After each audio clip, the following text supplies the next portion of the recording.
একরাশ মন খারাপ নিয়ে দিনটা শুরু করতে যাচ্ছিলাম, তবে সেই দিনকে আনন্দময় কিভাবে করে তুললাম সেটাই আপনাদের সাথে শেয়ার করব। আর আজকে আপনাদেরকে নিয়ে যাব আমার অনেক পছন্দের একটি জায়গায়। হ্যালো, আসসালামু আলাইকুম, this is Mim from Mim's blog. ওই যে বললাম, আমার একটু মন খারাপ থাকলে আমাকে যদি এই জায়গায় নিয়ে যাওয়া হয় মনে হবে এক মুহূর্তে মন খারাপ ছিল। শুধু আমার না, যে কেউ যাবে তারই ভালো লাগবে। আর আজকের দিনটা তো আরও সুপার ছিল, কারণ হচ্ছে মেঘাচ্ছন্ন ছিল আর পাহাড়ে বসে বৃষ্টি দেখা সে তো একটা অন্যরকম মজা। সেই উদ্দেশ্যেই কিন্তু আমরা চলে গেলাম বাসা থেকে খুবই কাছে, আমি বলবো খুব খুব কাছে, কারণ বাসা থেকে যদি 40 মিনিটের ড্রাইভে আপনি পাহাড়ে চলে যেতে পারেন তাহলে তো ভালো লাগবেই। আমরা কিন্তু চলে এসেছি সেই জায়গায়। গেস করুন তো কোথায়?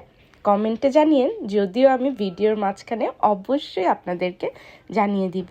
যাই হোক, পার্ক টার্ক করে আমরা কিন্তু সুন্দর করে চলে গেলাম। এখন পে করতে হবে আমরা যতক্ষণ থাকতে চাই ততক্ষণের উপরে। এরপরে কিন্তু আমরা চলে গেলাম পিছনের সাইডে। সেই সাইডটা কিন্তু আসলে আমার আগে জানা ছিল না, এবারই মানে এই সিজনেই আমার প্রথম যাওয়া, আর দেখে কিন্তু সত্যি ভালো লাগলো। আচ্ছা আচ্ছা, ঠিক আছে, বলে দিচ্ছি, এটা হচ্ছে আলেকজান্ডার প্যালেস। কিন্তু এই প্যালেসের কিন্তু আমরা একটা সামনের অংশেই সবসময় যাই, কিন্তু পিছনেও যে এত সুন্দর লেক সব কিছু আছে সেটা কিন্তু এবার সামারেই আমরা উপলব্ধি করলাম। আর যেতে যেতে আরও দারুণ জিনিস দেখলাম, সেটা হচ্ছে কিছু মানুষ পরিবার নিয়ে এসে সুন্দর মতো ফিশিং করছিল। দেখে দারুণ লাগছিল, মনে হচ্ছিল ইস আমরাও যদি করতে পারি। কিন্তু দুঃখের বিষয় হচ্ছে এখানে তো আর মাছ চাইলেই ধরতে পারবো না, লাইসেন্স থাকতে হবে। যাই হোক, দুধের স্বাদ ঘোলে মেটালাম, ওদের জিনিসটা দেখে আমরাও মজা পেলাম। বোটগুলো তো দেখে মনে হচ্ছিল ইস আমরাও যদি এই প্যাডেল বোটগুলোতে উঠতে পারতাম।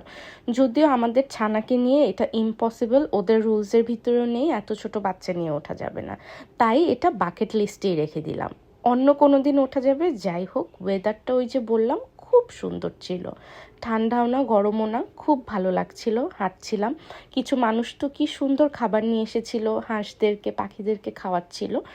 যেহেতু আজকে এক্সপ্লোর করতেই বের হয়েছি, তাই কিন্তু এবার হাঁটতে হাঁটতে আমরা অন্য জায়গায় যাচ্ছিলাম। আর এই জায়গাটায় আরও সুন্দর ছিল, পাহাড়ি ঢাল ছিল।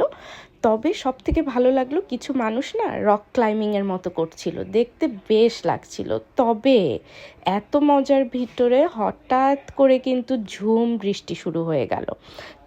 এটা একটু পরেই তোমরা দেখতে পারবে, বৃষ্টিতে নাস্তানাবুদ কি অবস্থাই না হয়েছিল। তার আগে চলো লেকের পাশে এই সুন্দর সুন্দর বোটগুলো কিন্তু দেখে একটু করে সময়টা কাটিয়ে নিই। কেউ যদি আমাকে জিজ্ঞেস করে তোমার কোন সিজনটা সব থেকে বেশি পছন্দ, আমি কিন্তু